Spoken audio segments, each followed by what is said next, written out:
enfin trouvé une figure maghrébine, algérienne, présente dans ce forum. Je suis très content de recevoir M. Beladjine Boumediene.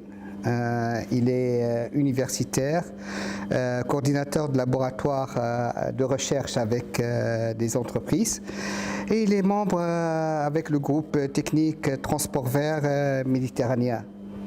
Vous êtes le bienvenu, vous êtes chez vous. Merci. Content de vous avoir avec nous. Merci bien, tout l'honneur est pour moi d'être ici en Tunisie et d'être en votre compagnie. Est-ce qu'on peut avoir une idée, c'est quoi ce groupe technique Transport Vert ? Ce groupe technique, il a été établi dans le cadre de l'initiative WestMed, donc qui est elle-même issue du dialogue 5+5, c'est-à-dire c'est les 5 pays de la rive nord plus les 5 pays de la rive sud au niveau de la Méditerranée. Donc ceci implique le Maroc, l'Algérie, la Tunisie, la Libye et éventuellement la Mauritanie. Donc c'est le bloc qui fait face à la rive nord de la Méditerranée. Donc on a inclus même le Portugal, l'Espagne, France, Italie, Malte, jusqu'à la Grèce. Donc on se limite uniquement à la partie ouest méditerranéenne. Donc on est dans un contexte où on est en train de faire des études de faisabilité, des stratégies pour développer le transport vert en Méditerranée. On ne le fait pas parce qu'on le veut, on le fait parce qu'il y a une réglementation qui est en train de se mettre en place au niveau de la Méditerranée, qui est considérée maintenant comme une zone où on contrôle les émissions des navires, ce qu'on appelle une zone ECA. Donc cette obligation, donc elle oblige les navires à avoir des seuils d'émissions maintenant qui sont plafonnés. Donc par exemple pour l'oxyde d'azote, donc ils sont à 0,5%, ils vont éventuellement aller jusqu'à 0,1%.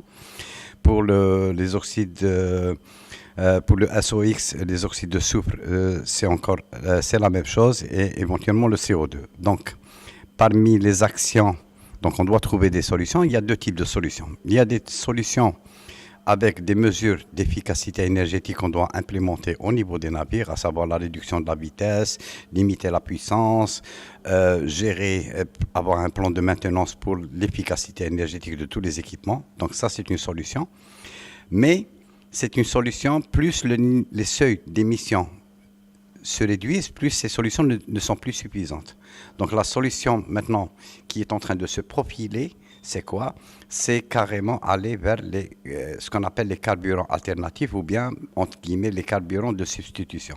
C'est-à-dire sortir des carburants conventionnels, tels que qu'on connaît le mazout, le high fuel oil, diesel oil, c'est-à-dire avec quoi carburent les navires, et muter vers des carburants alternatifs.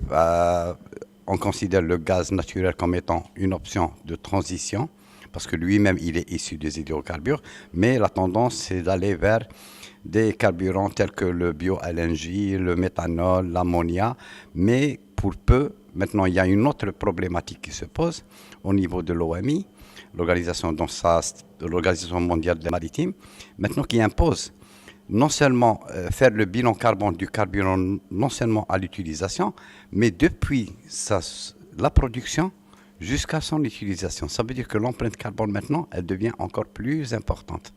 Et c'est pour ça maintenant, même en termes de carburant de substitution, on parle de biocarburant, c'est-à-dire le e-méthanol, l'hydrogène, ainsi de suite. Mais l'hydrogène, c'est-à-dire un hydrogène produit à partir de sources renouvelables, pas l'hydrogène tel qu'on peut le produire à partir du gaz naturel, et ainsi de suite.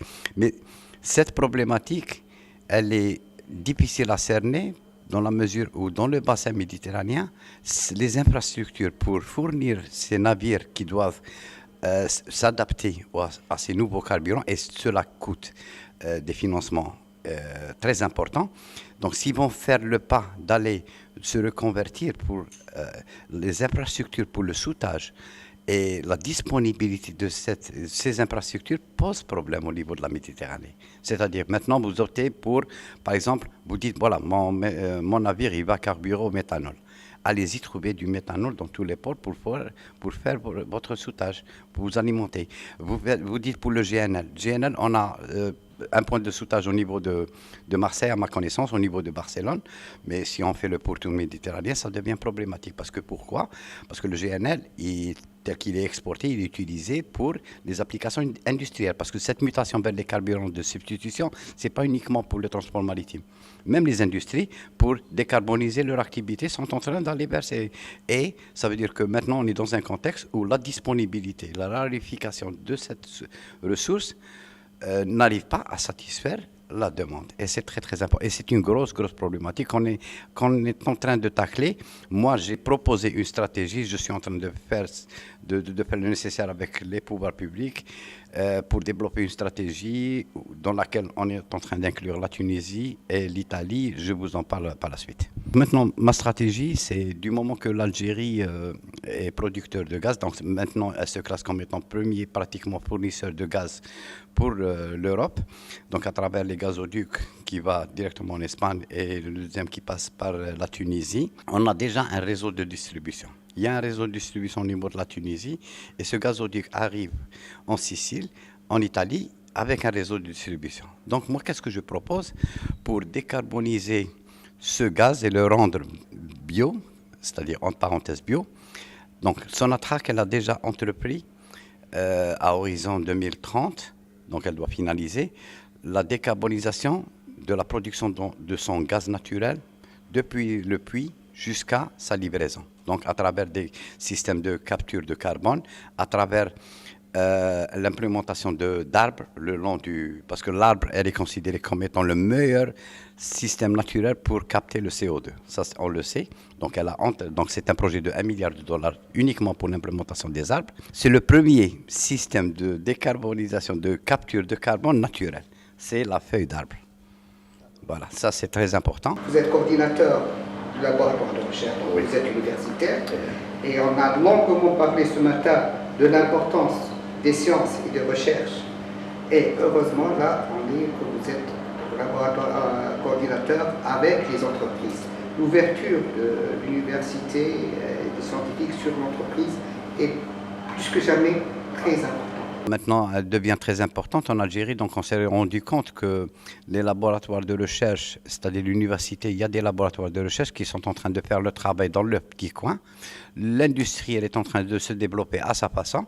Il n'y avait jamais eu cette coordination entre ce que peut produire l'université à travers ses programmes de recherche et les entreprises qui sont demandeurs de ces... Donc il a fallu faire et dresser ce pont, d'accord, pour permettre à la fois aux laboratoires de recherche d'externaliser ces travaux et de les mettre à la disposition de l'industrie. Et c'est pour ça qu'on a eu l'idée d'avoir, donc on a pratiquement un ministère pour les startups. Toutes les startups, elles sont issues de l'université avec beaucoup d'innovation, beaucoup de numérisation, de digitalisation.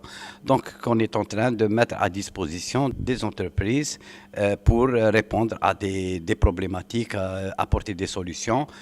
D'autant plus que, je vous le dis, donc c'est pas toutes les entreprises qui ont ce pouvoir d'avoir des recherches, des départements de recherche et développement. Donc, ça c'est excepté seulement les grands groupes qui peuvent se permettre. Mais les petites et moyennes entreprises, il faut aller vers les petites et moyennes entreprises. S'ils n'ont pas cette opportunité, autant considérer un laboratoire de recherche comme étant leur recherche et développement département et le problème est réglé. Voilà. Merci, Sidi Beladjine. Merci.